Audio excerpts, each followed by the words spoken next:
어쨌든 이 사람은 사과도 제대로 안 했습니다. 그렇습니다. 뭐 억지스러운 사과를 했죠. 처음에 이제 문제 제기를 하니까 아, 왜 이렇게 열등식을 갖고 있냐고 일본에 그렇게 얘기를 했어요. 예.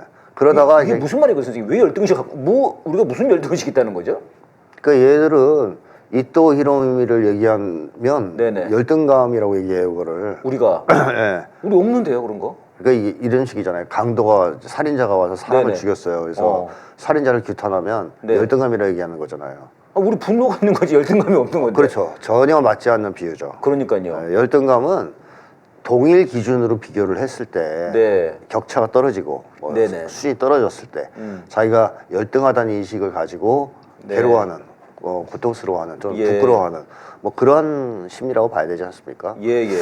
근데 이토 히로미하고 한국 사람들을 일렬로 비교해서 일본인은 우월하고 우리는 열등하다고 본다고 해서 예, 예. 이토 히로미를 어. 뭐 칭송해줄 이유가 있습니까? 그러니까요. 네, 그 열등감이란 비유는 살인자인데요. 그렇죠. 선생님 말씀대로. 쉽게 하면 이제 나쁜 놈이죠. 전범이고 살인자죠. 그러니까요. 예, 식민주의자고. 네. 따라서 이거는 적절치 못한 비유. 어. 적합하지 않은 비유다. 이렇게 적합하지 않다 비유가. 예, 그 얘들은 그 정도로 생각이 짧아요. 저는 그런 생각 해봤어요. 자기들이 열등의식이 있는 것 아닌가? 자기들은 있겠죠. 사실 우리는 일본에 대해서 예. 지금은 열등의식 전혀 없지 않습니까? 뭐 예를 들면 옛날에 뭐 80년대 조금 거기 잘 살아가지고 그 네. 일본 문화를 조금 뭐 그랬다 치더라도 그거하고 또 이거는 비교가 안 되는 거고요. 그렇습니다. 지금은 사실은 이제 뭐 국방력도 우리가 더 위고 네. 경제도 30년 동안 거기는 잘 발전을 안 했고요. 네. 지금은 사실 거의 뭐 비등한 예, 이런 관계인데 지들이 열등의식 있는 것 아닌지 일본한테. 있죠. 당연히. 아. 열등의식이 있기 때문에 네네. 숭상하고 추종한다고 볼 수 있는 거예요. 어허. 열등의식이 있으면 두 가지 경향으로 나타날 수 있잖아요. 하나는 상대방을 비난하고 그 상대를. 우월하다고 느껴지는 상대를 공격하고 비난하는 예, 한동훈이 예. 이재명 대표 공격하는 것처럼 그거 금방 이해가 되네. 한동훈의 열등의식. 그런 열등의식이 그렇게 표현되는 경우가 있어요. 금방 이해되네요. 예. 그리고 또 하나의 열등의식은 네네. 상대방을 추정하고 숭배하고 동일시하는 쪽으로 나갈 수 있어요.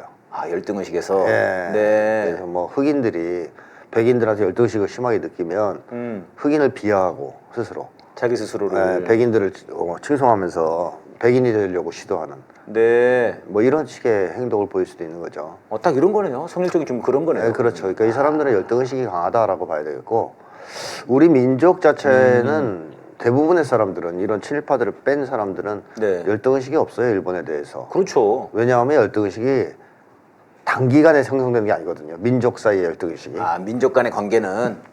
장기간의 역사적 과정이 중요합니다. 예. 한국이 일본한테 열등의식을 느낄 만한 게 대목이 별로 없지 않습니까? 그렇죠. 고대로부터 쭉 이어진 네. 근세 식민지 지배를 받기 전까지는 일본은 항상 우리에게 문화와 네. 뭐 도덕 같은 걸 수입해간 나라였어요. 네. 그리고 일본 놈들은 해적이었죠, 사실은. 산적이라. 좀 심하게 얘기하면. 해적들한테 글 가르쳐줬더니 네. 대응망덕하게 말이죠. 그렇죠. 그런 식의 그런 인식이 있죠. 우리 국민들한테는. 야만이 네네. 저것들은 미개한 놈들이다. 이런 것들이 있기 때문에 맞아요. 백성들은 일본에 대한 열등의식이 없어요.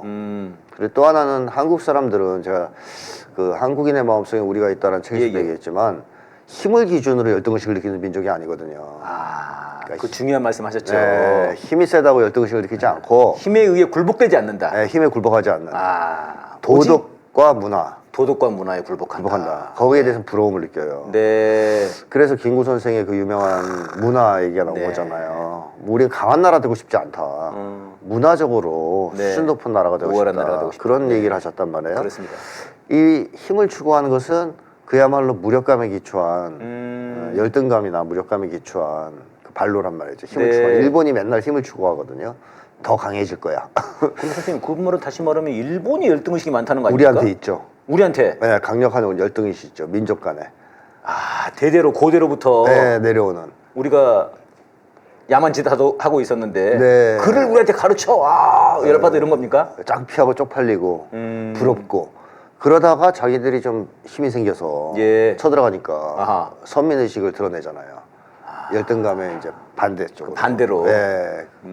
그런데 한국은 어허. 열등의식이 없다. 예, 그 예. 힘에는 굴복하지 않는다. 그래서 일본에게 36년간 점령당했다고 해서 네네. 쉽게 열등의식이 생기는 민족이 아니라는 거예요. 기간도 너무 짧고 전 그렇죠. 기간에 비춰서. 네. 그 이슬람 사람들도 사실 좀 그런 게 있거든요. 서구에 대해서. 음, 수천 년 동안 서구는 이슬람의 문화 수입국이었어요. 그렇죠. 문명도 다 이슬람에서 이슬람 전파해줬고 쪽에서. 이슬람에서 향료도 얻어가고 네. 후추도 얻어가고. 아니 저는 어렸을 때 네. 우리가 그냥 보통 그 아라비아 숫자 네, 이렇게 네. 배우지 않습니까? 그래서 네. 그냥 아라비아 숫자 그랬는데 그게 아랍의 숫자라는 거잖아요. 네. 그러니까 이제 아랍에서 다 그 숫자 0 개념도 이거 다 거기서 만든 거더만요. 그렇습니다. 과학이 굉장히 발달했더라고요, 네. 거기가. 그리고 고대 그리스 철학도 음. 다 상실됐었어요. 서구에서는. 네네네. 근데 아랍에서 그걸 보관하고 있었습니다. 네. 중동 쪽에서, 예. 이슬람 쪽에서 그걸 역수입해 간 거예요. 그래가지고 뭐 르네상스가 네, 일어났다는 르네상스가 거죠. 일어난 거예요. 근데 이런 이제 여러 가지로 봤을 때 우월의식이 있군요. 그러면 아랍도 아랍은 우월의식은 아니지만 열등감은 없다는 거예요. 열등감이 없다. 서구에 대해서. 오히려 서구가 있었어요. 서구 쪽에서. 네, 그래서 서구가 그걸 중동을 점령하는 쪽으로 가서 막 십자군 전쟁하고. 네, 중동인들을 천대하고 음. 뭐 십자군 전쟁도 사실은 다 털렸죠. 네, 네, 네. 이슬람 쪽에 못 당했죠. 네. 그건 약탈 전쟁인데 음. 이제 본격적으로 제국주의 국가가 되면서 아. 중동 국가를 침략한 거 아니겠습니까? 네네. 그러니까 제국주의의 침략의 이면에는 상당한 정도 열등감이 있어요.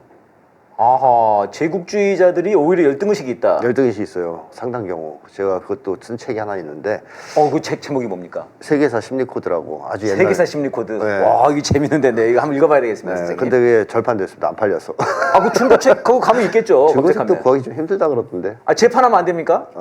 몰라요. 안 팔리면 뭐. 아니 그러니까 저도 이제 그런 생각이 드는 거예요. 사실 우리는 없잖아요. 우리는 오히려 안중근 의사고 다 단직이 딱 해가지고 지금 깃발 들고 자주독립기구 들고 다니기도 하고 네. 차 보면 차 뒤에다가 딱 그 붙이고 다니시는 분들도 계시고 네. 우린 진짜 뭐 안중근 유관순 열사 막 존경하고 이러지 않습니까? 네.